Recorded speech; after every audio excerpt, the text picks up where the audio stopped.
to do in your 20s அப்படின்னு சொல்லி தேபோதோஷ் சாட்டர்ஜி அப்படிங்கிறவர் வந்து இந்த புக்கை எழுதியிருக்காரு. ஸோ அவர் வந்து நிறைய விஷயங்களை அட்ரஸ் பண்ணியிருக்காரு. எனக்கு 30 வயசு ஆயிடுச்சு இல்லையா? ஸோ அதனால அக்கா சொல்கிறேன் கேளுங்க. 20 வயசில் அவர் சொன்ன நிறைய விஷயங்கள் நம்ம வாழ்க்கையில் நடக்கும்.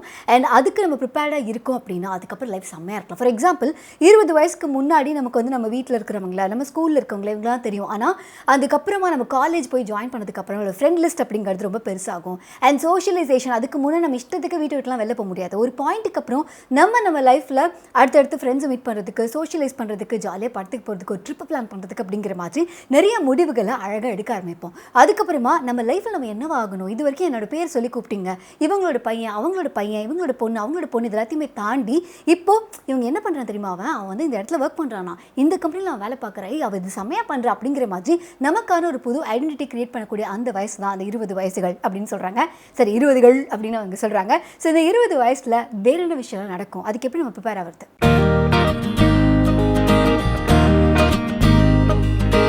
மெஜாரிட்டியாக 20 வயசில் நமக்கு ஒரு விஷயம் ஒன்று, நம்ம லைஃப் லாங்காக நம்ம ஒரு கெரியரை சூஸ் பண்ணுறது. ஆனால் 20 வயசில் நம்ம சுற்றி நிறைய பேர் இருப்பாங்க இல்லையா, நம்ம ஃப்ரெண்ட்ஸ் காலேஜ்லாம் இருப்பாங்க இல்லையா, இவங்களோட முடிவுகளை பொறுத்தும் இவங்களோட இன்ஃப்ளூயன்ஸை பொறுத்தும் நம்ம 40 வயசில் என்ன பண்ணோம், 50 வயசில் என்ன பண்ணோம் அப்படிங்கிற முடிவு எடுப்போம் அப்படின்னு இவர் சொல்கிறாரு.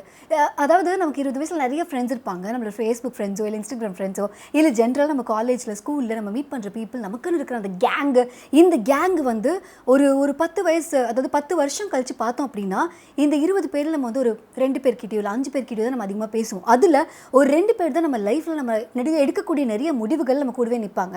சொல்லப்போனால் ஒரு 50 வயசு 60 வயசு வரும்போது அந்த 2 பேரில் ஒருத்தரோ கூட நம்ம லைஃப்பில் இருப்பாங்கன்னு நமக்கு தெரியாது. நம்ம எத்தனை பேருக்கு அந்த மாதிரி போய் நிற்போம் அப்படிங்கிறது தெரியாது. ஆனால் நம்ம காலேஜில் டைம் ஸ்பெண்ட் பண்ணுறோம் இல்லையா, அந்த குரூப் இருக்காங்க இல்லையா, அந்த குரூப் வச்சு தான் நம்ம எந்த மேஜர் எடுக்க போகிறோம், இதுக்கப்புறம் வந்து நம்ம லைஃப்பில் எந்த மாதிரியான ஜாப் அப்ளை பண்ண போகிறோம், எந்த ஜாபை பார்த்து நம்ம கிண்டில் அடிக்கிறோம், எந்த ஜாபை பற்றி நம்ம கேங் வந்து பெருமையாக நடக்குது, இதை பற்றியெல்லாம் யோசிச்சு தான் நம்ம ஒரு முடிவு எடுப்போம். ஸோ நீங்கள் 40 வயசில் 50 வயசில் எப்படிப்பட்ட ஒரு ஆளாக இருக்கணும் அப்படிங்கிறதுக்கான ஒரு மெஜாரிட்டியான இன்ஃப்ளூயன்ஸ் வந்து 20 வயசில் நீங்கள் யாரோட டைம் ஸ்பெண்ட் பண்ணுறீங்களோ அவங்க மூலமாக நடக்கும் அப்படின்னு சொல்கிறாங்க. இந்த கோட் கேட்டிருப்பீங்க, ஜிம் ரான் அப்படிங்கிறவர் சொல்லியிருப்பாரு, ஒரு ஆவரேஜாக உங்களை சுற்றி இருக்காங்களோ ஒரு 5 பேர், அவங்கள வச்சு நீங்கள் யாருங்கிறதே சொல்ல முடியும் அப்படின்னு சொல்லி. ஸோ நண்பர்களை வச்சு சொல்ல முடியுமா அப்படின்னு கேட்டால் நம்ம அதிகமாக யார் கூட டைம் ஸ்பெண்ட் பண்ணுறோமோ அவங்கள வச்சு சொல்ல முடியும் அப்படின்னு சொல்கிறாரு. பட் இது எல்லாத்தையுமே தாண்டி இப்போ நம்ம ஆத்தர் கொடுக்கக்கூடிய ஒரு சில இன்ட்ரெஸ்டிங்கான டிட்பிட்ஸ் இல்லை வந்து ஐடியாஸ் அப்படின்னா, ஃபர்ஸ்ட் விஷயம் அவர் சொல்கிறது, நம்ம அந்த காலேஜ் டேஸ்லையோ இல்லை வந்து ஏர்லி 20ஸ்லையோ நிறைய முடிவு எடுக்கிற திறன் நமக்கு இருந்தது அப்படின்னா அந்த மசில் வந்து பயங்கர ஸ்ட்ராங்காக இருக்கும். 30-40 வயசில் நமக்கு மெஜாரிட்டியான டெசிஷன்ஸ், ரொம்ப மேஜரான டெசிஷன்ஸ்லாம் எடுக்கணும் அப்படிங்கும்போது அந்த டெசிஷன் மேக்கிங் ஸ்கில் வந்து பயங்கரமாக யூஸ்ஃபுல்லாக இருக்கும். அது எப்போ நம்ம பண்ண முடியும் அப்படின்னா நம்ம பயங்கர இண்டிபெண்ட்டாக இருந்தால் பண்ண முடியும். ஸோ காலேஜ் டேஸ்லேயே உங்களால் பார்ட் டைம் ஜாப் ஏதாவது வந்து எடுக்க முடியுதான்னு பாருங்கள். இல்லை நீங்கள் வந்து லைஃப்பில் என்னவாகணும்னு ஆசைப்படுறீங்களோ அது பண்ணிகிட்ருக்க ஒரு நபரை பாருங்கள். இல்லை அவங்களுடைய ஒரு ஆட்டோ பயோகிராஃபியோ இல்லை அவங்கள லைஃப் ஸ்டைலையோ பார்த்தீங்க அப்படின்னா இந்த வயசில் அவங்க என்ன பண்ணிருந்தாங்க, இப்போ இருக்க வயசில் அவங்க சாதிச்சவங்களா இருக்காங்க. ஃபார் எக்ஸாம்பிள் சூப்பர் ஸ்டார் எடுத்துக்கிட்டிங்கன்னா அந்த வயசில் அவர் என்ன பண்ணிருந்தாரு, ஸோ அவர் டெய்லி ஒர்க் போயிட்டு இருந்தாரா, இல்லை வந்து நீங்கள் ஒரு ஐடி பர்சனல் யாரோ ஒருத்தங்க இருக்காங்க அவங்கள தான் வந்து இன்ஸ்பிரேஷனாக வச்சுருக்கீங்க, சுந்தர் பிச்சை வந்து இன்ஸ்பிரேஷனாக வச்சுருக்கீங்க அப்படின்னா அவர் இந்த வயசில் என்ன பண்ணிட்டு இருந்தாரு, ஸோ அவர் என்ன மாதிரியான ஸ்கில்ஸ் எல்லாம் டெவலப் பண்ணாரு, ஸோ அங்கே நம்ம போகணுன்னா அவங்க இந்த வயசில் என்ன பண்ணிட்டு இருந்தாங்க அப்படிங்கிறத பார்க்கறதுங்கிறது ஒரு விதத்தில் ஹெல்ப்ஃபுல்லாக இருக்கும் அப்படின்னு சொல்கிறாங்க. முன்னாடி சொன்ன மாதிரி இந்த அட்டானமி, அதாவது நம்மளாம் முடிவு எடுத்து ஒரு சில விஷயங்கள் பண்ணுறது, நம்ம பேரண்ட்ஸ் எதிர்த்து கூட ஒரு சில விஷயங்கள்லாம் பண்ணுவோம். 20களில் வந்து பயங்கரமான ஒரு எனர்ஜி இருக்கும், எது நினச்சாலும் பண்ணலாம் அப்படிங்கிற மாதிரியான ஒரு தாட் இருக்கும். ஸோ அந்த மாதிரி டயத்தில் நமக்கு வந்து டெசிஷன் எடுக்கக்கூடிய அந்த ஒரு இண்டிபெண்டன்ஸ் நமக்கு வேணும். ஒருவேளை நம்ம பேரண்ட்ஸ் கிட்ட தான் பாக்கெட் மணி வாங்கிட்டு இருக்கோம், இல்லை அவங்க தான் வந்து நமக்கு வந்து காலேஜுக்காக லோன் எடுத்திருக்காங்க அப்படி அப்படின்னா நம்ம கண்டிப்பாக நிறைய முடிவுகளை எப்படி அவங்க கேட்காம எடுக்க முடியும் அப்படின்னு சொல்லிட்டு நம்ம பேரண்ட்ஸை நம்பி இருப்போம். இவங்க என்ன சொல்கிறாங்க அப்படின்னா, இந்த மாதிரி ஏர்லி ஸ்டேஜஸ் ஆஃப் லைஃப்பில் நம்ம உங்களோட டெசிஷன் மேக்கிங்கை வந்து வேறு யாரோ மேலே டிபெண்ட் பண்ணி இருந்தீங்க அப்படின்னா காலம் ஆனதுக்கப்புறம் 30 வயசு ஆனாலும் 40 வயசு ஆனாலும் சரி யார்ட்டையாவது கேட்டு தான் என்னால் முடிவெடுக்க முடியும் அப்படிங்கிற மாதிரியான ஒரு ஹேபிட் ஃபார்ம் ஆகிடும் அப்படின்னு சொல்கிறாங்க. இன்னொன்று இந்த 80-20 பிரின்சிபல்னு கேள்விப்பட்டிருக்கீங்களா? 20% ஆஃப் எஃபர்ட் நீங்கள் போட்டிங்கனாலே 80% ஆஃப் தி அவுட்புட் நமக்கு கிடைக்கும் அப்படின்னு சொல்லுவாங்க. ஸோ உங்களோட லைஃப் வந்து ஒரு பெரிய ப்ராஜெக்ட் அப்படின்னா ஃபர்ஸ்ட் 20 இயர்ஸில் நீங்கள் போடக்கூடிய அந்த இன்புட் இருக்குல்ல, அது மீதி 80 இயர்ஸ் வந்து பயங்கரமாக வந்து பாதிக்கும், அதுக்கான ஒரு எஃபெக்ட் கொடுக்கும் அப்படின்னு சொல்கிறாங்க. பாதிக்கும்னா நல்ல விஷயத்துலையும் கெட்ட விஷயத்துலையுமே. ஸோ இந்த ஃபர்ஸ்ட் 20 இயர்ஸில் நம்ம என்ன பண்ணுறோங்கிறது பயங்கர இம்பார்ட்டன்ட். அண்ட் இந்த 20ஸ்ல நம்ம என்ன பண்ணுறோம் அப்படிங்கிறது ரொம்ப இம்பார்ட்டன்ட். பார்ட் டைம் ஜாப்ஸ் அப்படிங்கிறது ஃபாரின் கல்ச்சரில் ரொம்ப ரொம்ப ட்ரெண்டிங்கான விஷயம் நம்ம பார்க்குற படத்தில் சீரீஸில் எல்லா இடத்துலையுமே வந்து எல்லாருமே இந்த கெஃபேல ஒர்க் பண்ணுறதுலேருந்து எந்த மாதிரியான ஜாபாக இருந்தாலும் பார்ட் டைம் ஜாப் அவங்க பண்ணுறாங்க. அது வந்து ஒரு பயங்கரமான ஒரு செல்ஃப் ஒர்த் கொடுக்கும் அப்படின்னு சொல்கிறாங்க. ஸோ அதனால் இவர் என்ன சொல்கிறாருன்னா, ப்ராபப்ளி நம்மளோட சொசைட்டியில் நம்ம அந்த மாதிரி வளர்க்கப்படல, எந்த ஜாப் வேணாலும் பண்ணிக்கலாம் அப்படிங்கிற மாதிரி நம்ம வளர்க்கப்படல. அப்படிங்கிறதுனால உங்களுக்கு எந்த மாதிரியான ஜாப்ஸ்லாம் பிடிக்குமோ அதில் நீங்கள் வந்து எக்ஸ்ப்ளோர் பண்ணலாம். ஃபார் எக்ஸாம்பிள் கண்டென்ட் ரைட்டிங் இருக்குது, இல்லை வீடியோ எடிட்டிங் இருக்குது. இந்த மாதிரி நிறைய ஜாப்ஸ் வந்து யார் வேணாலும் பண்ணலாம், ஃப்ரெஷர்ஸ் பண்ணலாம், பார்ட் டைமாக இருக்கவங்க பண்ணலாம். அப்படிங்கும்போது இருக்கும்போது நீங்கள் அந்த மாதிரி ஜாப்ஸை ஐடென்டிஃபை பண்ணுங்கள். ஸோ ஃப்ரீலான்சிங் பண்ண ஆரம்பிங்க. அண்ட் ஒரு குட்டி குட்டி அமௌண்ட்னாலும் அதை நீங்கள் வந்து ஏர்ன் பண்ண ஆரம்பிங்க. அது ஒரு பயங்கரமான ஒரு செல்ஃப் ஒர்த் ஒன்று கொடுக்கும். அதுக்கப்புறமா அதை வச்சு நீங்கள் வந்து ஃபியூச்சரில் எந்த ஒரு ஜாபுக்கு போகிறீங்க அப்படின்னாலுமே பெட்டராக நெகோஷியேட் பண்ண முடியும் அப்படின்னு சொல்கிறாங்க. இன்னொரு விஷயம், இந்த எப்போ நம்ம வந்து இன்வெஸ்ட்மெண்ட்டுக்குன்னு சொல்லி ஒரு ஃபினான்ஷியல் அட்வைசர் கிட்ட போனாலுமே அவர் சொல்லக்கூடிய முதல் விஷயம் என்ன தெரியுமா, நீங்கள் முதல்ல 20 வயசுலேயே ஆரம்பிச்சிருக்கணுங்க அப்படிங்கிற மாதிரி தான் சொல்லுவாங்க. ஸோ அது வந்து நம்ம டைம் ட்ராவல் பண்ணி 30 இருக்கவங்களோ 40 இருக்கவங்களோ வந்து டைம் ட்ராவல் பண்ணி 20ஸ்க்கு போய் அதை பண்ண முடியாது. ஆனால் ஒருவேளை நீங்கள் 20 வயசில் இருக்கீங்க அப்படின்னா அவர் என்ன சொல்கிறாருன்னா, 100 ரூபாய்னாலும் பரவாயில்ல, 20 ரூபாய்னாலும் பரவாயில்ல, சும்மானாலும் சேவிங்ஸ்லாம் அப்படிங்கிற மாதிரி போடுங்க.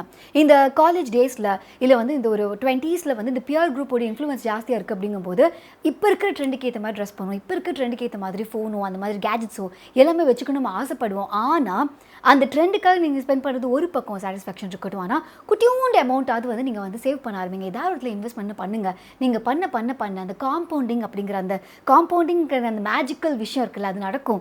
ஸோ 20 ரூபா கூட ஒரு ஃபியூச்சரில் உங்களுக்கு ஏதாவது ஒன்று வாங்குறதுக்குன்னு அது பயங்கரமான ஒரு ஒரு ஒரு அவுட்கம் கொடுக்கும்போது நீங்கள் அதுக்கப்புறமா இன்வெஸ்ட்மெண்ட்டில் இன்னும் நிறைய விஷயங்கள் கற்றுப்பீங்க அப்படின்னு சொல்கிறாங்க. இன்னொன்று, நமக்கு வந்து நிறைய விஷயங்கள் சின்ன வயசில் சொல்லி தருவாங்க. அதாவது நீங்கள் இதோட சேரலாம், இதோட சேரக்கூடாது, இந்த மாதிரி ஜாப்ஸ்லாம் சூப்பர், அந்த மாதிரி ஜாப்ஸ்லாம் அந்த மாதிரி நிறைய விஷயங்கள் சொல்லியிருப்பாங்க.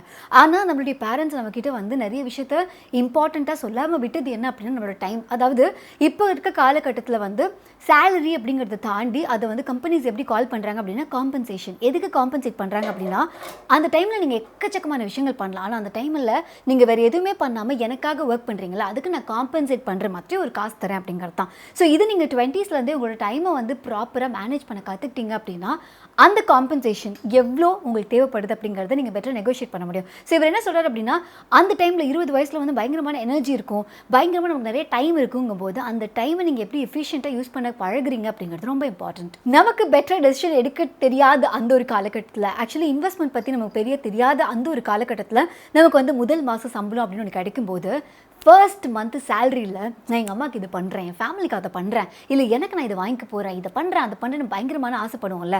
பட் இவர் என்ன சொல்கிறாரு அப்படின்னா, ஃபர்ஸ்ட் மாதம் சம்பளத்துலேயே நீங்கள் வந்து ஏதாவது ஒரு குட்டியோண்டு அமௌண்ட் அதை வந்து இன்வெஸ்ட் பண்ணி பாருங்கள், சேவ் பண்ணி பாருங்கள். அதுதான் ரொம்ப இம்பார்ட்டன்ட். உங்கள் அம்மாவுக்கு சாரி எடுக்கிறத விட அந்த காசு சேர்த்து வச்சு வீடே வாங்கி கொடுக்கலாம்னா செம்மையான மேட்ரு தானே அப்படின்னு. இன்னொன்று, எங்கள் அப்பா எனக்கும் வந்து சின்ன வயசுலேருந்தே சொன்ன விஷயம் என்ன அப்படின்னா, எல்லாரும் சுற்றி இருக்கவங்கலாம் வீடு வாங்குவாங்க, நீ வீடு வாங்காத, சுற்றி இருக்கவங்கலாம் கார் வாங்குறாங்க, நீ வந்து கார் வாங்காத, உனக்கு நிஜமாவே அந்த தேவை இருக்குது, அது உன்னால் வந்து பேர் பண்ணிக்க முடியும்னா அதை பண்ணி. ஏன்னா நான் வேலைக்கு போய் சம்பளம் சம்பாதிக்க ஆரம்பிச்சதுக்கு அப்புறமா முதல்ல எனக்கு கல்யாணம் ஆச்சு, அப்போ எனக்கு வந்து காசு பத்தல, ஓகே வாங்குற சம்பளம் ஃபுல்லாக அதுக்கு போயிடுச்சு, அதுக்கப்புறம் குழந்தை பிறந்து, அதுக்கப்புறம் அடுத்த குழந்தை பிறந்து, அதுக்கப்புறம் உங்களுக்கு ஸ்கூல் ஃபீஸ், அதுக்கப்புறம் உங்களோட காலேஜ் அப்படின்னு சொல்லிட்டு என்னோட கமிட்மெண்ட்ஸ் இருந்துகிட்டே தான் இருந்தது. இதுக்கு நடுவில் வீடும் வாங்குறேன் அப்படின்றதுக்கப்புறமா என்னோட சம்பளத்தில் இஎம்ஐ கட்டியே ஆகணும் இல்லையா, அது வீட்டுக்கு போயே ஆகணும் அப்படிங்கிறனால அந்த ஒர்க்னால இருந்துகிட்டே இருக்கணும் அப்படிங்கிற மாதிரி ஒரு கமிட்மெண்ட் ஆயிடுச்சு.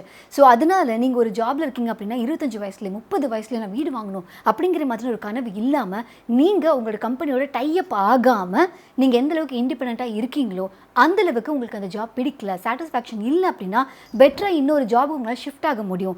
அந்த ஒரு இண்டிபெண்டன்ஸ் கண்டிப்பாக தேவை அப்படின்னு சொல்கிறாங்க. நோட்ஸை டெலீட் பண்ணிடுருமே, அதுக்கு தானே வந்திருக்கேன். இதையும் தாண்டி லைஃப் லாங் லேர்னராக இருக்க நீங்கள் கற்றுக்கணும். காலேஜ் முடிச்சோன்னே அப்பாடா இனி ஜாபுக்கு போயிடலாம் அந்த மாதிரி இல்லாமல் கண்டினியூஸாக உங்கள் ஸ்கில்ஸை டெவலப் பண்ணுறதுக்கு நீங்கள் என்ன பண்ண முடியுமோ அதை நீங்கள் பண்ணி ஆகணும்.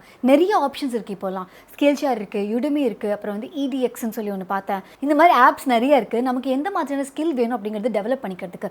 ஸோ நீங்கள் எந்த மாதிரியான ப்ரொஃபஷனலாக ஆகணும்னு ஆசைப்படுறீங்களோ அவங்களை நீங்கள் லிங்க்டின்ல ஃபாலோ பண்ணலாம். அந்த இடத்துல அவங்களோட ஸ்கில்ஸ் என்னென்னு நீங்கள் பார்க்கலாம். இல்லை அவங்ககிட்ட நீங்கள் கனெக்ட் பண்ணி நீங்கள் இந்த மாதிரி நான் ஒரு பர்சனாக ஆகணும் அப்படின்னா என்னென்ன ஸ்கில்ஸ்லாம் டெவலப் பண்ணணும் அப்படிங்கிறத தெரிஞ்சுக்கிட்டு அந்த ஸ்கில்ஸ்க்கு நீங்கள் இப்போமே இன்வெஸ்ட்மெண்ட் பண்ணலாம். ஸோ மணி ஒரு பக்கம், இன்னொரு பக்கம் உங்கள் ஸ்கில்ஸை நீங்கள் டெவலப் பண்ணுறதுக்கு ரெடி ஆகிறது. 20 வயசில் நம்ம பிரெயின்லாம் வந்து பயங்கர பீக்காக செம்மையான ஒரு ஆக்டிவான ஒரு மண்டையாக இருக்கும். அதே டைமில் வந்து நம்ம பாடியும் சூப்பர் ஆக்டிவாக இருக்கும். இந்த மாதிரி ரெண்டுமே ஆக்டிவாக இருக்க அந்த ஒரு பீரியட் இருக்குல்ல, நம்ம லைஃப்பில் அந்த 20s தான் அது இருக்கும். அண்ட் இதோடு சேர்த்து உங்களுக்கு ஃபினான்ஷியல் இண்டிபெண்டன்ஸும் கிடைக்கும். இந்த மாதிரி விஷயங்கள்லாம் இருக்கும்போது அந்த பீரியட் நம்ம வந்து எவ்வளோ பெட்டராக யூஸ் பண்ணிக்கிறோம் அப்படிங்கிறது ரொம்ப இம்பார்ட்டன்ட். ஏன்னா இந்த காலம் போனால் திரும்ப வராது அப்படிங்கிறது தான் வந்து உண்மை. ஏன்னா என்னதான் இருந்தாலும் ப்ராப்ளம் நம்ம வந்து இதை விட பயங்கரமாக ஏர்ன் பண்ணுவோமா இருக்கும், இல்லை வந்து இதை விட பயங்கரமான லுக்ஸில் இருப்போமா இருக்கும், இது எல்லாமே இருக்கும். ஆனால் இருந்தாலுமே அந்த எனர்ஜின்னு ஒன்று இருக்குல்ல, ட்ரஸ்ட் மீ, அது வந்து 20 வயசில் இருக்கக்கூடிய அந்த ஒரு எனர்ஜி காலம் போக போக போக கம்மியாக தான் ஆக போகுது. ஸோ இந்த பீரியடில் நீங்கள் லைஃப்பில் என்ன பண்ணணும்னு நினைக்கிறீங்களோ அதை பண்ணுறதுக்கு உங்களை சுற்றி இருக்கவங்களும் இருக்கணும். அது வந்து என்ன சொல்கிறது, அந்த ஒரு வைப் இருக்கணும் கண்டிப்பாக. அப்போ தான் வந்து நம்ம பண்ண முடியும். ஏன்னா நம்ம ஒன்று பண்ணணும்னு ஆசைப்படுறோம், பட் அதை வந்து நம்ம சுற்றி இருக்கவங்களாம் வந்து இதெல்லாம் ஒரு விஷயமா அப்படிங்கிற மாதிரி சொல்ல ஒரு க்ரௌட் இருந்தாங்க அப்படின்னா அந்த க்ரௌட்லேருந்து வெளியில் வந்து நம்ம பண்ணுறதுல எந்த ஒரு தப்புமே கிடையாது. இன்னொன்று, எல்லாரும் வா அப்படின்னு ஒரு விஷயத்த சொல்கிறாங்கன்னா அது கண்டிப்பாக நம்ம பண்ணணும். அதுக்காக நம்ம டைம் அண்ட் எனர்ஜியை வேஸ்ட் பண்ணணும் அப்படிங்கிற எந்த ஒரு ஒரு ஒரு உங்களுக்கான அந்த ஒரு இதுவும் வச்சுக்காதீங்க. அது என்னன்னு சொல்கிறது, அந்த மாதிரி ஒரு வட்டத்துக்குள்ளே வந்து சிக்கிக்காதீங்க. உங்களுக்கு டீப் டவுன் என்ன பண்ணணும்னு தோணுதோ அதை பண்ணுறதுக்கான தைரியம் கண்டிப்பாக வேணும். ஸோ 20 வயசு அப்படிங்கிறது நினச்சி பார்க்கும்போது இந்த 16 வயது நிலையை விட இந்த 20 to 30 அப்படிங்கிறது நம்ம லைஃப்பில் ஒரு பயங்கரமான பேஸ்மெண்ட் போடக்கூடிய அந்த ஒரு லைஃப் பீரியட் அது. ஸோ அதில் நீங்கள் செம்மையான ஒரு பேஸ்மெண்ட் மட்டும் போட்டிங்க அப்படின்னா looking back you will be like wow, I had my best 20s அப்படின்னு நீங்கள் ஃபீல் பண்ணலாம். ஏன்னா இதை தாண்டி இந்த 20s நடக்கக்கூடிய அந்த ஒரு கொஞ்சம் கஷ்டமான விஷயங்கள் என்ன அப்படின்னா நிறைய லைஃப் டெசிஷன்ஸ் நம்ம எடுக்க வேண்டியதாக இருக்கணும். ப்ராபப்ளி உங்களுக்கு ஒரு ஹார்ட் பிரேக் நடந்திருக்கலாம், உங்கள் லைஃப் பார்ட்னர் நீங்கள் வந்து சூஸ் பண்ணக்கூடிய அந்த பீரியடாக இருக்கலாம், இல்லை நம்மளுடைய பேரண்ட்ஸ் அவங்க வந்து தேல் பி ரிட்டையர்மெண்ட் ஸ்டேஜை வந்து நோக்கக்கூடிய அந்த ஒரு பீரியடில் இருக்கலாம், இல்லை நம்ம பேரண்ட்ஸ்க்கு வந்து சிக்னஸ் இருக்கலாம். இது எது வேணாலும் நடக்கலாம். ஏன்னா இதெல்லாம் வந்து ஒரு சைக்கிள், இதுதான் வந்து காலமாக நடந்துட்டு இருக்க ஒரு விஷயம் அப்படிங்கிறதுனால இந்த மாதிரி எது வேணாலும் நடக்கலாம். ஸோ இந்த பீரியடில் உங்களோட மைண்டில் குட்டி குட்டி டெசிஷன், இந்த பைக்கா அந்த பைக்கா, இந்த ஃபோனா அந்த ஃபோனா, இதுலேருந்து ஆரம்பித்து இந்த பார்ட்னரா அந்த பார்ட்னரா, யார் நமக்கு செம்மையான பார்ட்னர், இந்த ஜாபா இல்லை அந்த ஜாபா, எந்த ஜாப் நம்ம காசையும் தாண்டி பயங்கர சாட்டிஸ்ஃபேக்ஷன் தரும், இது எது நம்ம ஐடென்டிட்டி, இதெல்லாம் வந்து தேடக்கூடிய அந்த ஒரு டைம் பீரியட் இது. ஸோ இப்போ உங்கள் பிரெயினும் செம்ம ஆக்டிவ், பாடியும் செம்ம ஆக்டிவ். ஸோ உங்களுக்கு தேவைப்படுற விஷயம் என்ன அப்படின்னா குட்டி குட்டி ஸ்கில்ஸ் டெவலப் பண்ணுறது அண்ட் இந்த ஃபினான்ஷியல் இன்வெஸ்ட்மெண்ட் பற்றி தெரிஞ்சுக்கிறது, ஸ்கில்ஸ் இன்வெஸ்ட்மெண்ட் பற்றி தெரிஞ்சுக்கிறது. மென்டலி நீங்கள் வந்து உங்களோட இன்சூரன்ஸ் வந்து பயங்கரமாக இருக்கணும். ஏன்னா லைஃப்பில் இதுக்கப்புறம் நம்மளோட பேரண்ட்ஸ் எப்பவும் வந்து சப்போர்ட்டிவாக இருக்க மாதிரி இருக்க மாட்டாங்க. நம்மளை நம்பி நிறைய பேர் வருவாங்க. It could be our parents, it could be நம்மளுடைய ஃப்ரெண்ட்ஸாக இருக்கலாம், இல்லை நம்மளுடைய பார்ட்னராக இருக்கலாம். இவங்க நம்மளுடைய ஸ்கில்ஸ் மேலேயும் நம்மளுடைய மென்டல் எபிலிட்டி மேலேயும் டிபெண்ட் பண்ணி வருவாங்க. ஸோ அதுக்கு நம்ம ரெடியாக இருக்கணும், மென்டல் இன்சூரன்ஸ் தயாராக இருக்கணும். அப்படிங்கிறதுக்காக பி ப்ரிப்பேர்ட். சப்போஸ் நீங்கள் பார்த்துட்டு இருக்க உங்கள் 20s இருந்தீங்கன்னா அக்கா சொல்கிறேன்டா அந்த அப்படிங்கிற மாதிரி பயங்கரமாக செம்மையான பீரியட் ஆஃப் யுவர் லைஃப் இது. நான் அதில் ஒரு 2-3 வருஷம் வந்து ஹார்ட் பிரேக்கில் வேஸ்ட் பண்ணியிருக்கேன். லுக்கிங் பேக் ஓகே ஃபைன், அது 3 வருஷம் தானே வேஸ்ட் பண்ணேன், மற்ற நாள்லாம் கொஞ்சம் ஆக்டிவாக தானே இருந்தோம் அப்படிங்கிற மாதிரி இருந்தாலுமே ஒரு வேளை அதையும் பயங்கரமாக ஆக்டிவாக இருந்தால் எப்படி இருந்திருக்கும் லைஃப் அப்படின்னு ஒரு குட்டி ரிக்ரெட் இருக்க தான் செய்யுது. ஸோ அந்த மாதிரி நீங்களும் ஏதாவது ஒரு குட்டி ரிக்ரெட்டோடு இருக்கீங்க அப்படின்னா சக்கிட் 20s எதை பற்றி யோசிக்காமல் செம்மையான லைஃப்பை நீங்கள் வந்து சூப்பராக ஸ்பெண்ட் பண்ணலாம். இந்த புக்கில் வந்து ஒரு குட்டி குட்டி விஷயங்களாக இருக்குது. அட்வைஸ் உங்களுக்கு வந்து பிடிக்குமா பிடிக்காது அப்படிங்கிறலாம் எனக்கு தெரியல. பட் 8 things to doவில் வந்து ரொம்ப குட்டி புக் இருக்குது. ஸோ அதனால் பயங்கர பப்ளிங்கான உங்கள் லைஃப்பில் டக்குன்னு ஒரு பிரேக் எடுத்து ஒரு புக் படிக்கணும் அப்படின்னு ஆசைப்பட்டீங்கன்னா இந்த புக்கு நீங்கள் வாங்கி படிக்கலாம்.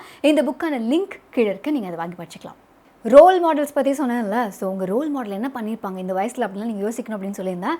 ஸோ பக்காவான ரோல் மாடல் சூஸ் பண்ணுறதும் வந்து உங்களுடைய பொறுப்பு தான். அது நீங்கள் இன்ஸ்டாகிராம்லையோ இல்லை யூடியூப்லையோ இல்லை ஃபேஸ்புக்லையோ யாரும் ஃபாலோ பண்ணுறீங்க அப்படிங்கிறதும் இம்பார்ட்டண்ட்.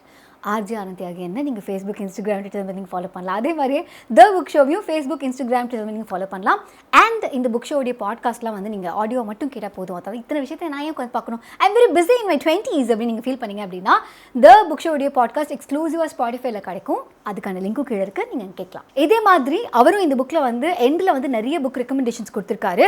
ஸோ 20 வயசில் இருக்கிற நீங்கள் 20s to 30s இருக்கீங்க அப்படின்னா இந்த புக்ஸ்லாம் வந்து நீங்கள் தயவு செஞ்சு வாங்கி படித்து பயங்கரமாக வந்து என்ஜாய் பண்ணலாம். அதுக்கான ஸ்டார்டிங் தான் இந்த குட்டி புக். அதில் எண்டில் வந்து நிறைய புக்கான ரெக்கமெண்டேஷன்ஸ் அவர் கொடுத்துருக்காரு. ஒவ்வொரு ஃபேஸுக்கும், அதாவது ஃபினான்ஷியலுக்கு ஒன்று, இமோஷனலுக்கு ஒன்று, அந்த மாதிரி வந்து நிறைய புக் ரெக்கமெண்டேஷன்ஸ் கொடுத்துருக்காரு. நீங்கள் அதுவும் அந்த புக் வாங்கி படிச்சிக்கலாம். இதையும் தவிர நிறைய புக்ஸை நீங்கள் எக்ஸ்ப்ளோர் பண்ணோம் அப்படின்னா குட் ரீட்ஸ் இருக்காது செம்மையான ஒரு ஆப்ஷன் இருக்குது. ஸோ வந்து குட் ரீட்ஸ்லையும் நான் இந்த புக்லாம் படிச்சுட்டு இருக்கேன் அப்படின்னு ஆசைப்படுற அப்டேட்ஸ்லாம் கொடுத்துட்டே இருப்பேன். அதுக்கான லிங்க்கும் கீழே இருக்குது. இதையும் தாண்டி நீங்கள் எங்கிட்ட ஏதாவது ஷேர் பண்ணணும் அப்படின்னு நினச்சிங்கன்னா 20 இயர்ஸில் நீங்கள் இருக்கீங்கன்னா ஆப்வியஸ்லி நான் உங்களுக்கு அக்கா தான். ஸோ அதனால் அக்கா கிட்ட நீங்கள் எதாவது ஷேர் பண்ணணும் அப்படின்னு நினச்சிங்கன்னா rj@thebookshop.in அப்படிங்கிற மெயில் ஐடிக்கு நீங்கள் மெயில் அனுப்பலாம். இல்லை thebookshop.in அப்படிங்கிற அந்த வெப்சைட்டில் போனீங்க அப்படின்னா நம்ம புக் ஷோவில் இருக்க எல்லா புக் ரிவ்யூஸும் நீங்கள் பார்க்கலாம். ப்ளஸ் நீங்கள் என்னையும் கனெக்ட் பண்ணலாம். ஓகே, பாய்.